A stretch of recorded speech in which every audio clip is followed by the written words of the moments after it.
Okay, our next assessment is going to be an ankle mobility assessment. What you're going to need is a tape measure or a ruler and a piece of paper. Whatever that is that works for you, it's okay as long as you can get an accurate measurement to see how far you are going to be able to get this distance from your toes from the wall with your knee touching. So what you're going to do is you're going to get into a kneeling position, and we'll start at about 4 inches. So toes about 4 inches from the wall. So for me, I have my tape measure here.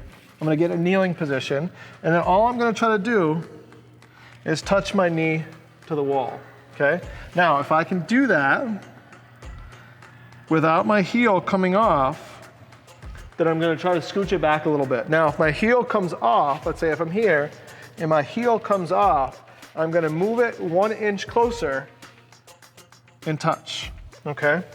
So here is a little bit better for me than the 4 inches, easier.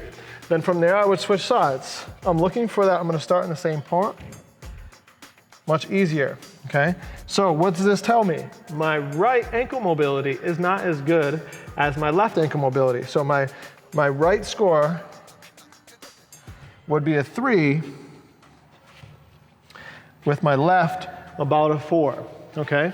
So in our notes, we're going to make sure that we record any differences or anything there. We want to make sure that we have that information, because now if my right or my left are different, it's going to affect my squat pattern and some other movements that go into some lower leg training. So we want to make sure that we tackle that ankle mobility, figure out where we are to have a starting point, so then we can adjust and assess your programming appropriately.